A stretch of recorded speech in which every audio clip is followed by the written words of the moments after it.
Good afternoon, and thank you everyone for joining the first of 5 45-minute conversations in commemoration of Juvenile Law Center's 45th anniversary. We are so glad that you're joining us today. We hope you'll be able to join us for all 5 conversations. They'll be on Thursdays beginning at noon and running through December 10th. We also hope you'll want to engage in these issues that are raised today in all of your work. Please visit our website at jlc.org and receive our communications if you aren't already. Please also consider supporting our work by clicking the donate button. This information that I'm giving you right now will also be in the chat. Now I want to turn to the substance of the conversation and introduce our 3 fabulous colleagues who are joining me today. Let me start with James Bell, who is the founding president of the W. Haywood Burns Institute. Thanks for joining us, James. The Burns Institute has worked in over 200 counties in 23 states to engage stakeholders and communities to build equity in the administration of justice. He also has extensive experience in the international arena advising governmental bodies about youth justice.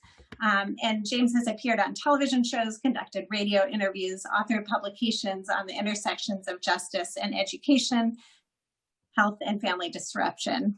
He's currently working on a manuscript to be released in 2021, so stay tuned for that.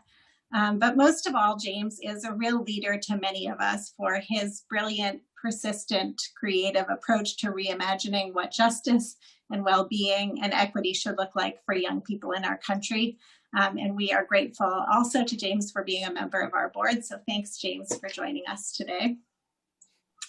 Next, I want to introduce Chris Henning, who is the Blume Professor of Law and the Director of the Juvenile Justice Initiative at Clinic and Initiative at Georgetown Law. Chris supervises students and represents youth accused of delinquency, has been training juvenile justice stakeholders across the country on the nature and scope of implicit racial bias and how it operates in our criminal and juvenile legal systems. She's also served as an expert consultant on juvenile justice to a number of state and federal stakeholders and agencies.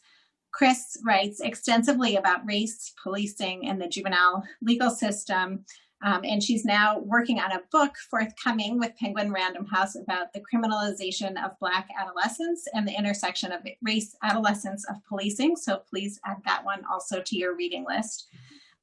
Chris is the recipient of multiple honors and awards. I won't go into all of them, but as you will hear shortly, Chris has brilliant and innovative insights into how we can use the legal system to promote a more equitable justice system. And her vision and leadership really create the framework for so many of us in the field. We're very grateful to you, Chris, for being here today. Frankie, next I will introduce Frankie Guzman, who's the director of the California Youth Justice Initiative at the National Center for Youth Law. Frankie leads a team of attorneys, policy advocates, and community organizers working to eliminate the practice of prosecuting children as adults, working to reduce incarceration and justice system involvement, and to increase developmentally appropriate services in the community for youth. Frankie has helped pass numerous pieces of legislation to limit youth contact with the adult system and to expand access to community-based services for young people in California. Frankie's bold, groundbreaking, and effective work sets the stage for the rest of us. Frankie's ability to integrate his legal knowledge, his expertise in juvenile law and policy, and the importance of community voice and community involvement really helped drive the work forward. And Frankie, we're so grateful that you're joining us today. Thank you for having me. So with that, I will jump into my first question, and let me give you all an overarching question and then a specific question for each of you. In the wake of the murder of George Floyd and the many other killings that have happened before then and since then, activists around the country have been calling on local governments to defund the police and to invest in community solutions.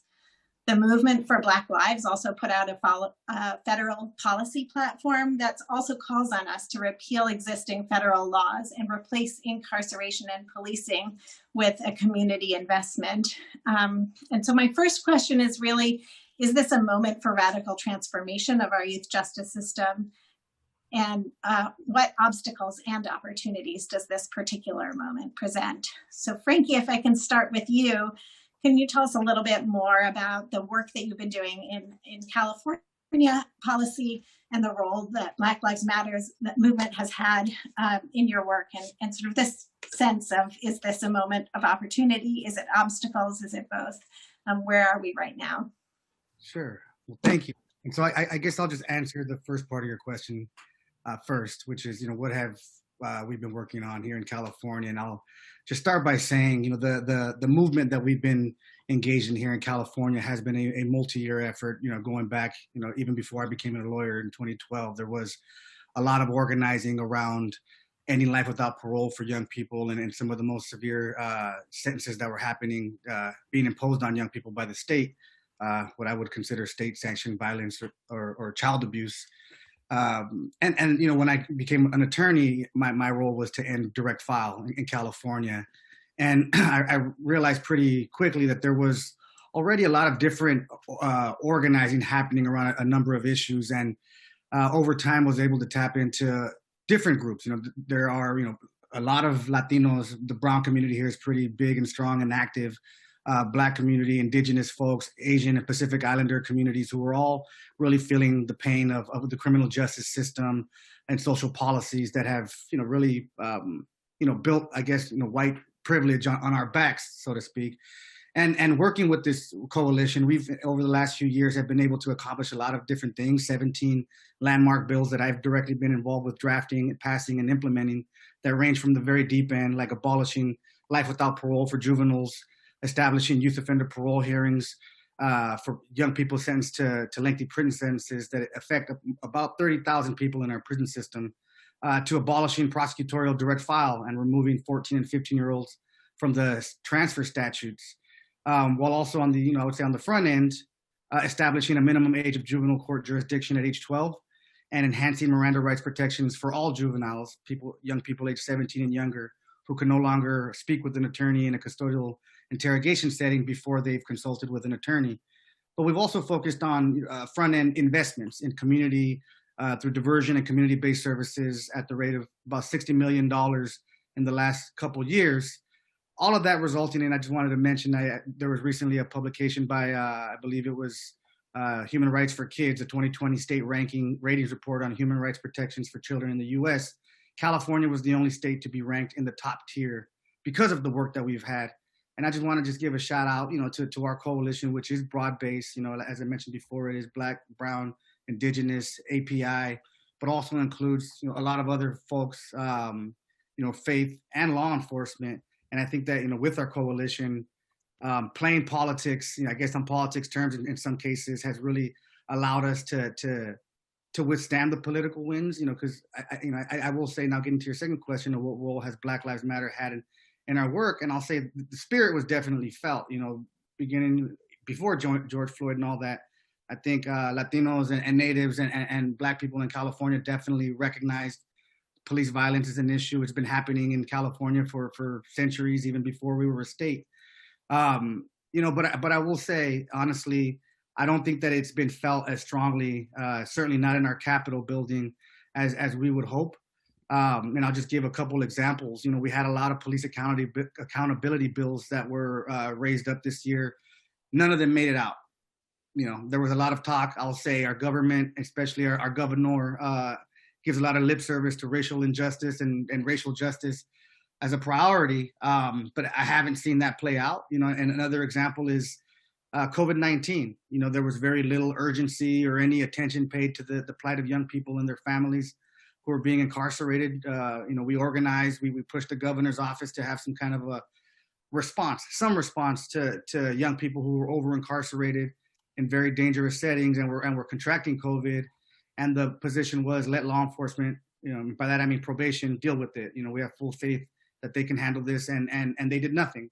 And lastly, I'll say, there was an opportunity, we have had an opportunity for transformation because of COVID, in that the governor of California recommended that we eliminate our youth prison system as a state budget item and transfer all responsibility and authority for the care of these 800 young people who are currently in our state youth prison system to probation departments across the state, with no oversight, no accountability. And in essence, in this time of, just, I would say, social unrest over police brutality of Black and brown people, his remedy for a budget issue was to give all faith and, credit and control to law enforcement to care for our most vulnerable children. And the coalition pushed back. We joined forces with the legislative champions and many other, let's just say, wealthy people that have influence at the Capitol, and were able to bring about a more sensible policy that ultimately was passed through SB 823.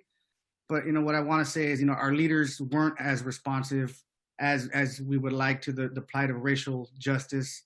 But it seems like labor unions continue to have an outsized influence. The money in politics and just political ambitions of our leaders seem to play out more often than the ethical arguments of helping the most vulnerable people in our population, especially youth of color.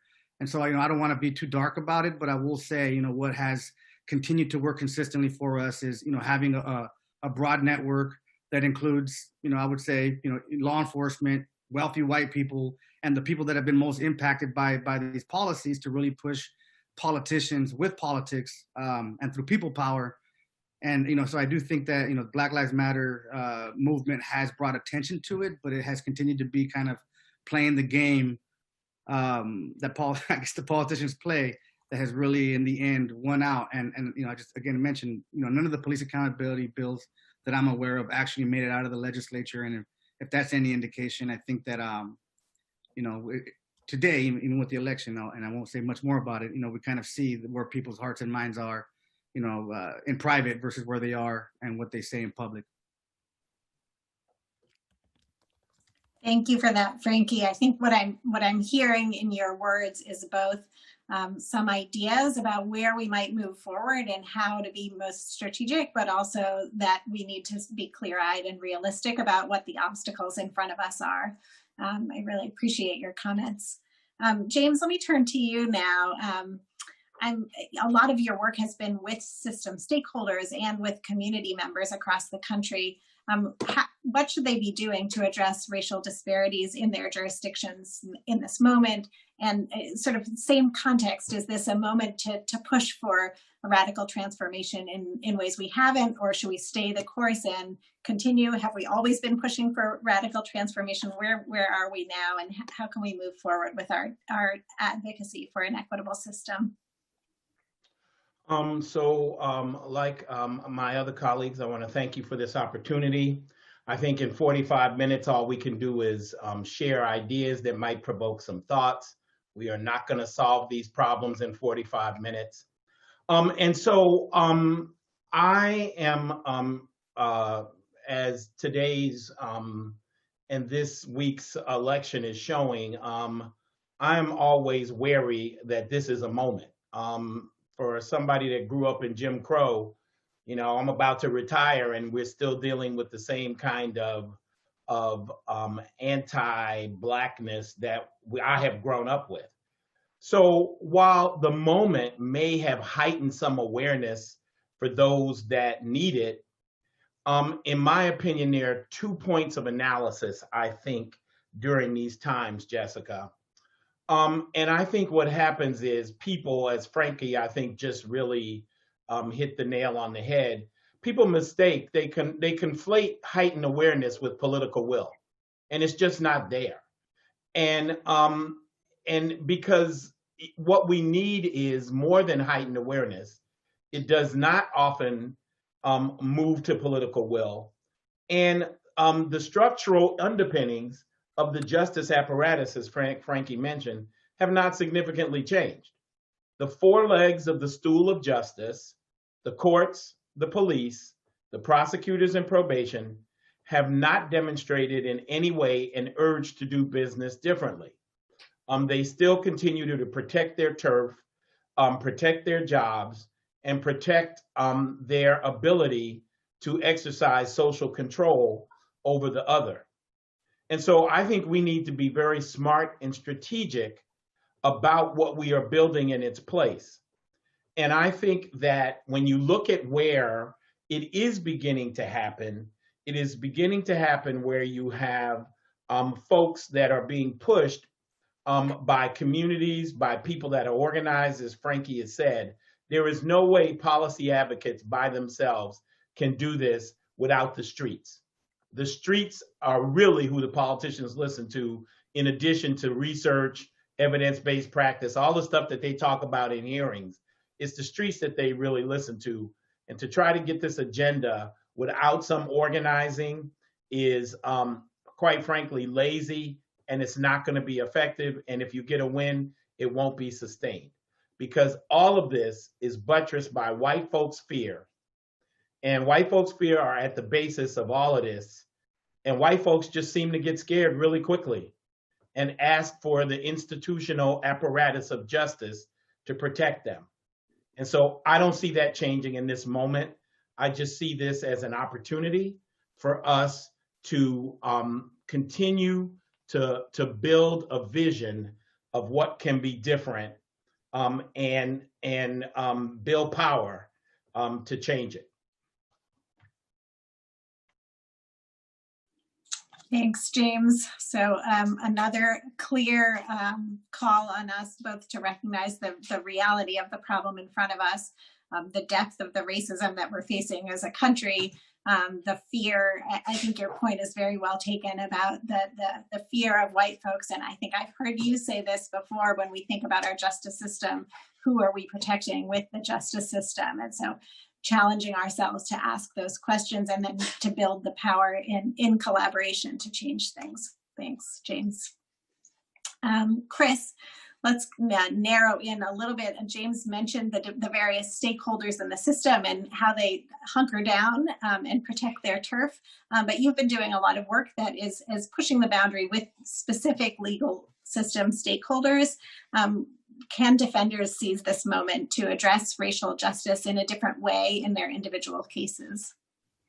So thanks, Jessica. It's great to be here, honestly, with you and Frankie and James, who I look up to so much in this work. And as I listen to you all talk, what I am really like about sort of the three of us together is our different approaches. So you've got Frankie with the youth activism and organizing, you've got James, leading the troops in systemic reform. And so what I want to talk about is direct advocacy. So it is getting in the courtroom with individual kids and telling their stories, and trying to move the needle in that way. And I have to say, I agree with both James and Frankie's skepticism about this as long-term sustainable, the possibility for long-term sustainable change. But I'll say two things. One, I'm certainly going to take advantage of this moment to try to set some new precedents wherever I can, and to get some individual wins for some kids. So I'd love to see us eradicate the entire juvenile legal system. I worry as a defender that sometimes I am a cog in the wheel. And so what my agenda is to make sure all of us systems actors, including defenders, are not cogs, but instead pushing against. So what does that look like? So number one,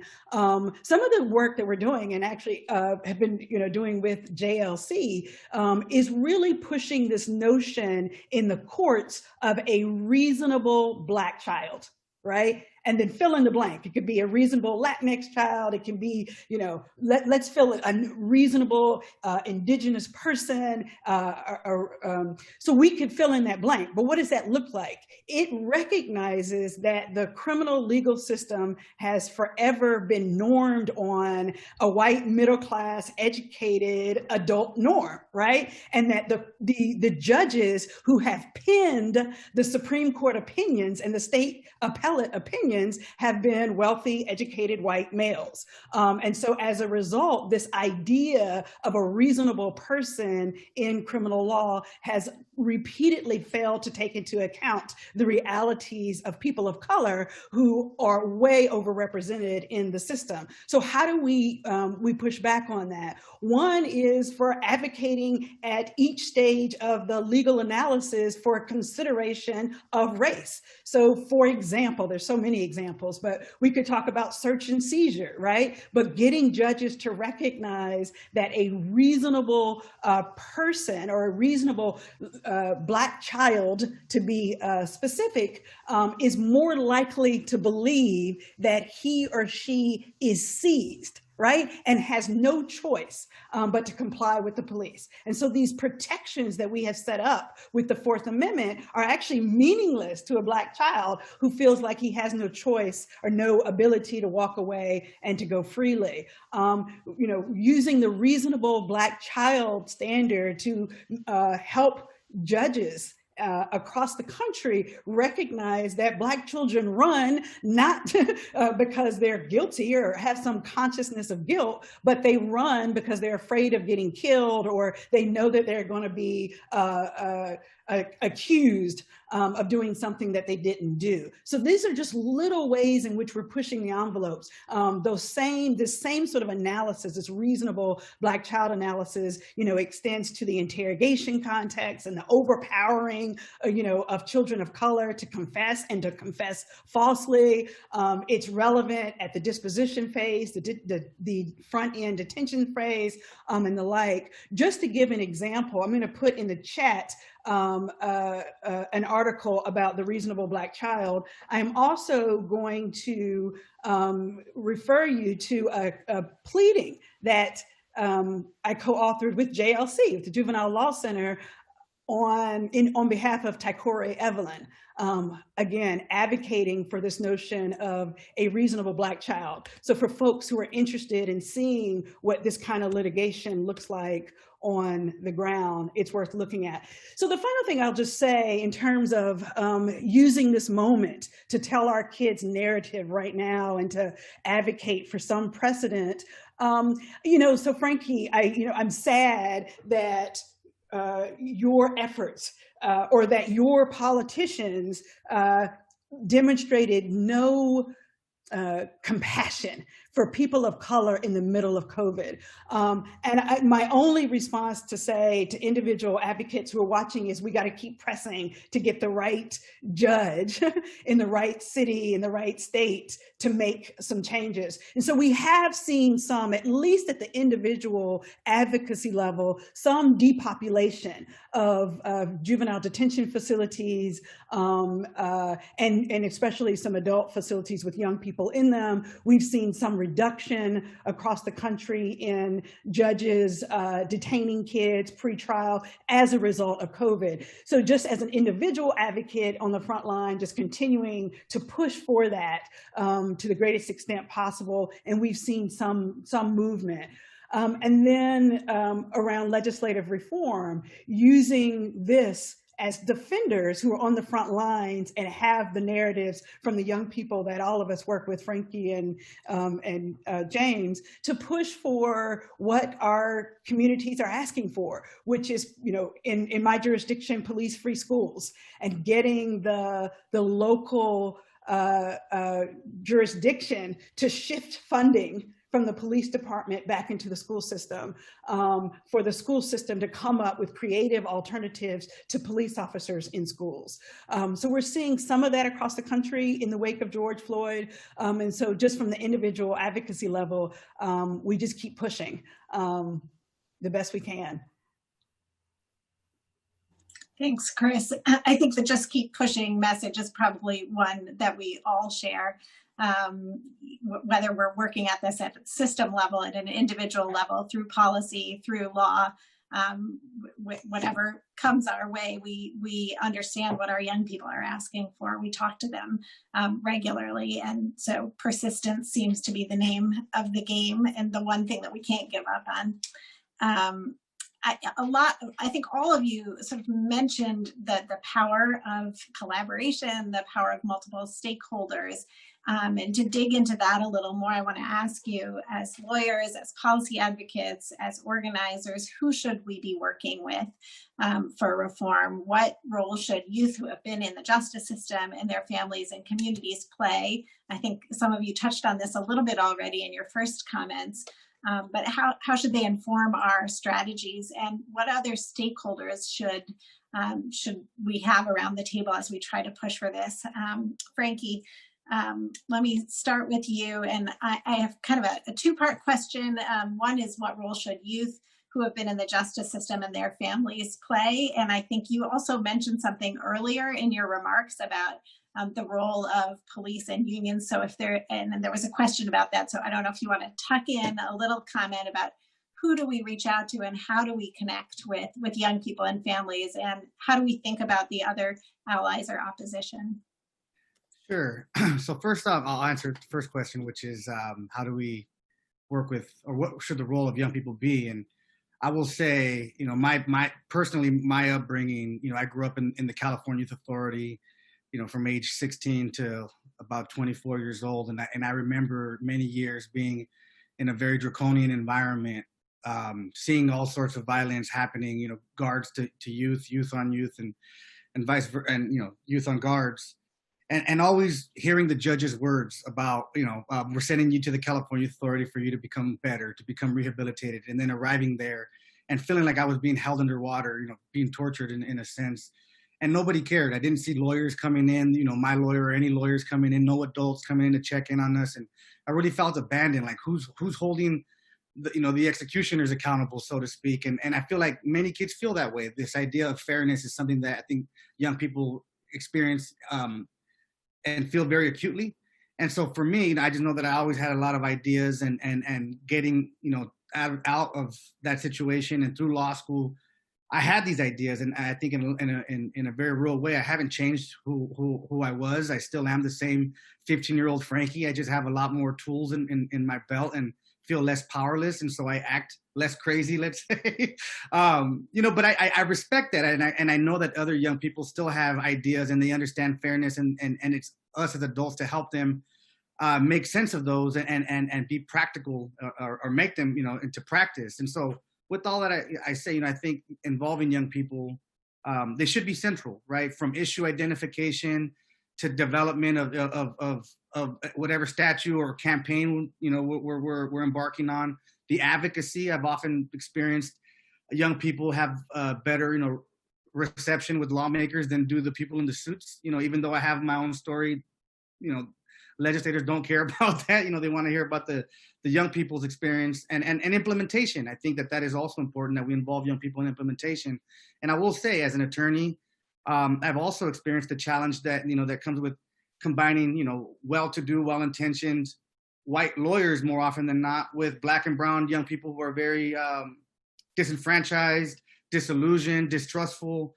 And I've had to play that middle person, you know, where I talk to my folks on the ground. I say, yeah, everything you believe is true, but it's, you know, we have to work with them to get any kind of result.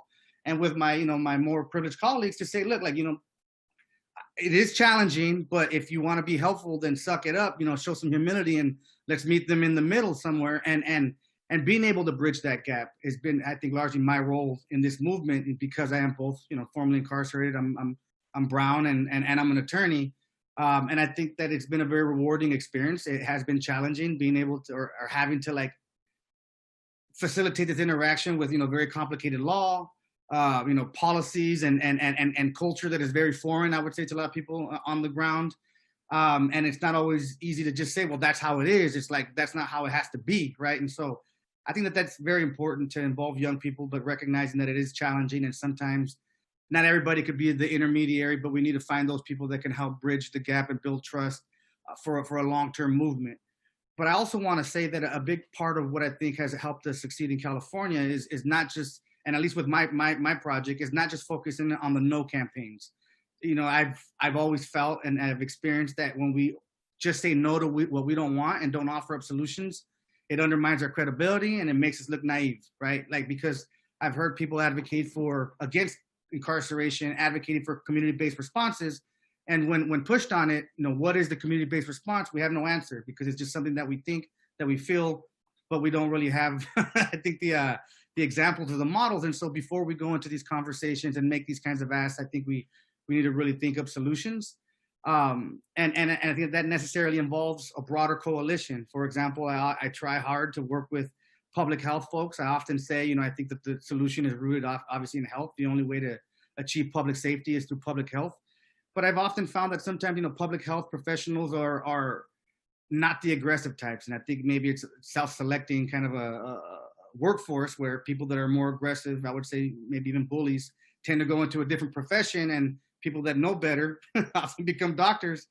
But how that plays out in society in this, you know, this public discourse, I think that oftentimes the high road leaves us silent. You know, we don't want to engage in arguments with fools because we'll appear to be fools, and that doesn't help kids. And so I think that what I have done is often try to, you know, build a coalition around certain issues. We can play hardball and be aggressive, but allow the health base and these solutions oriented type people to do what they do. But, you know, oftentimes, you know, giving them cover. But, you know, even as I engage folks like the National Academy of Sciences and other, you know, social work type people, it's like you have to engage this conversation. You can't simply, you know, point to data and say, you know, facts will speak for themselves, because some people don't care about that. And we really have to engage, show, and prove. And lastly, this thing about unions, I will say in California, I was a little bit naive about unions. I've heard about, you know, people like SEIU and other groups as being very progressive, and have found that to not be the case. You know, like James said before, oftentimes, you know, this isn't unique to just that group, but, you know, I'll use one concrete example. San Francisco County movement to shut their juvenile hall. Two major groups that came out in opposition, NAACP and SEIU. And the argument was, we close down this juvenile hall, we lose jobs that largely affect Black and brown workers. I understand that. Is that a reason to lock up the kids so that the parents get the job? You know, it reminds me of that scene in When They See Us, where, you know, the father is coercing his kid to confess to something he didn't do so that he can keep his job and his livelihood. It's kind of like we see this play out on a macro level, where we're basically pinning, you know, the adults, oftentimes the parents of incarcerated kids, and their livelihoods against young people and their prospects for health and longevity. And so I think that we need to move away from that by bringing these groups in, helping to educate them, and you know, I would say find where our interests converge, you know, because I do think that unions do good. They have the potential to help our communities, but we can't continue to make our fight criminal justice, their fight labor and law enforcement, whatever it is that they're saying, but find ways to unify our message, our interests, and the outcomes, so that we can no longer be picked off in that kind of a way. Because I think it's a very unnatural alliance that, you know, that law enforcement has had with some of these unions, and we need to do better. And I didn't read the question that was posted. I'm sorry. No, I think you got to it. Thank you. That was really helpful. I think a couple of key points I took away. One is that our work with young people has to be comprehensive. It can't be just scattershot and bring a couple of young people in at a moment, but really an engagement and a dialogue. And we need to think about our own position in that conversation and be really careful about it, so that we have a collaborative effort, but also that we need to forge unlikely allies, and work in creative ways to get the work done. So, Chris, I have a question for you about unexpected allies. Who else should be at the table? Should we be bringing prosecutors or even police to the table? And how do we think about that? Yeah, so, I mean, Frankie said it beautifully. We don't have a choice. We got to get to the table and create the table when it doesn't exist, because we're not going to be able to make any meaningful reform, sustained reform, or even temporary reform without being at the table with the decision makers and the power holders, which are indeed the prosecutors, the judges, and the police officers. So I'll start with prosecutors and just say, there is a growing body of progressive prosecutors out there. And I think a number of us have seen and have heard that. Some exist secretly, and it's been interesting to work with them behind the scenes. And some are much more bold, like Larry Krasner right there in Philadelphia. But, you know, from where I sit, as you said, Jessica, I do a lot of training with different systems actors and the like. And I think training is just an entry point. And I'm always terrified that training just allows each of the agencies to check a box and say that they did it, that they talked about race. But I think really sustained training or training that is meaningful and applicable and concrete to the work that we need to be doing for criminal justice reform has to be paired with policy development within prosecutors' offices, for example. So working with prosecutors to figure out, well, which charges are we just not going to bring anymore, right? Decriminalizing certain normal adolescent behaviors for which, to be quite frank, children of color just aren't allowed to engage in, right? So back talk becomes a threat. Adolescent aggressive adolescent aggressive speech becomes a criminal terroristic threat. So figuring out how to get prosecutors to really understand the intersection between adolescent development and race in a way that moves the needle in terms of what policies, even internal policies, that the prosecutor's office identifies. I would say also prosecutors are, have an opportunity to hold officers accountable for bringing use of force claims or criminal prosecution, to be quite frank, though not a fan of prosecution as our way out of anything, but they certainly prosecute Black and brown people. So, why aren't we using the same tools in the toolbox? Accountability for prosecutors, or having prosecutors hold police officers accountable by refusing to prosecute cases in which the police officer obtained the evidence illegally. Why should we even have to litigate, right? So I do a lot of training and conversation around that. And I will say there is movement or understanding, particularly around this notion of the reasonable Black child, right? And what it really must mean to be a person of color in this moment. And what implications does it have on the legal questions? And so I've seen some movement there. The other thing is with the progressive prosecutors, I don't want to call it a movement, but this progressive prosecutors agenda, hiring new personnel who get it, right? So I think James is right. There are, a core of prosecutors who are deeply invested in preserving the system as it is. And that's only going to change by hiring folks in who get it, again, until we can blow up the system and we have it no more. So those are tweaks around the margins. And I will say, police officers, right? I've also in this moment, in this opportunity, had a lot more conversations through various projects at Georgetown, through our Innovations in Policing program, to work with police officers around this specific question, again, of race and adolescence, right? And so even where we haven't seen the movement that I would like to see on, the criminal legal system writ large and policing Black communities and brown communities writ large, there is some growing understanding of the difference around the ways in which the ways in which America polices adolescents, right? And so when you intersect that with helping police officers understand, Black children, brown children are children too. And then really helping them understand that they too can tap into their own experiences as adolescents, and that most of the behavior, most of the tension and friction between children of color and police officers is no different than the same kinds of tensions that they stirred up when they were kids. I will just offer in the chat, because I know folks are interested in ideas, some of the work that's being done across the country around police and peer intervention, teaching police officers to interrupt. So the officers who stood by and watched George Floyd being killed without interrupting, what can we be doing about that? And so there's a program out of New Orleans called the EPIC program that folks are familiar with, which is about peer intervention. But then at Georgetown, there's a new program called ABLE, that is also a bystander program, teaching police officers to intervene. And so I say all of that to say that there is an opportunity, for those police officers who are willing to engage in conversation and reform around the issues. And so I think there are some folks that we can tap into that can become allies. Thanks so much, Chris. I think we have time for one last comment, James, so I'll turn it over to you with the same concept in hand, which is how do we work across with various stakeholders? I mean, I know your work has been with system stakeholders across the country. How have they responded to opportunities for reform, and how have they responded to the more ambitious calls for change from the community?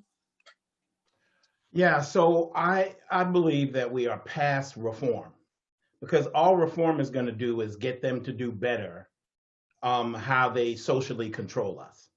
We need to set as a value transformation, and that means giving them a new mission. And so, for example, I think we should quit trying to look for police unions as our allies. They are not. This is about power, and they will not, they are like the NRA.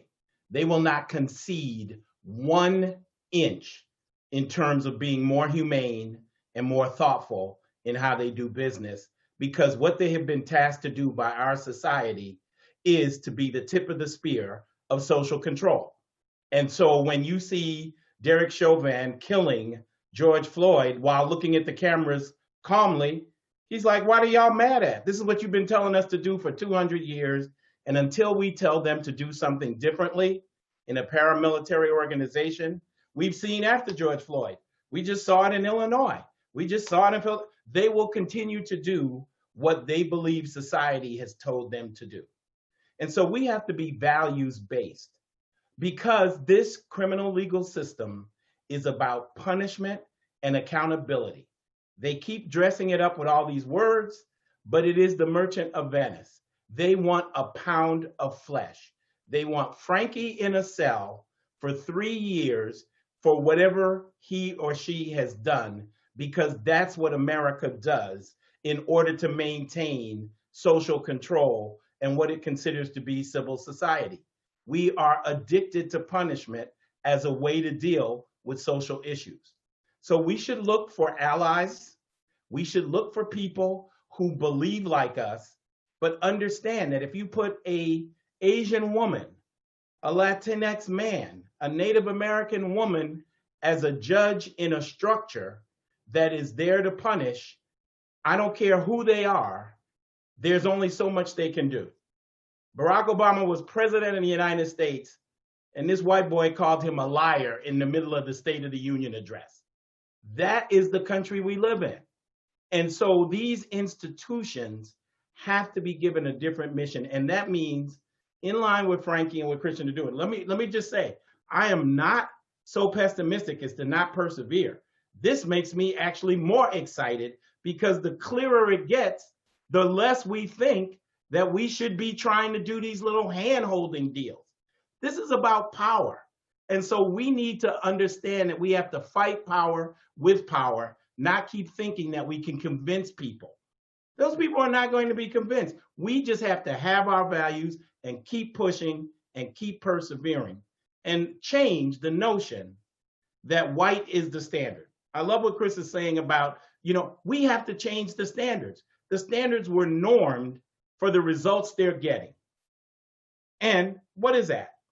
If we look at any department, 80 cents of every dollar is going to the bureaucracy, only 20 cents are going to the services. How are we going to fix anybody? How are we going to make anybody's life better on 20 cents of the dollar, and 80 cents is going to cars, computers, the electric, and it's none of it's going to the services. And so if we were to look at the budgets of all these departments, the police unions, all of them, 95% is going to salaries, not to the people. So my response is, we have to change the standard. We have to challenge whiteness as the norm and bring in new norms. We need to do what Frankie's talking about. We need to spend time thinking, like, it's easy to complain about what is wrong. How do we build what's right? How do we keep our communities safe when we know there are people that are doing carjackings? So what are our alternatives that we're building for that? And so that we have to spend time doing this. But I think that is how we approach this systems approach, is inject a new set of values, a new conversation about what we're trying to do. And I'll stop there because I know we're out of time. Well, thank you so much for that, for leaving us inspired to go fight the important fight for young people and for racial justice across the country.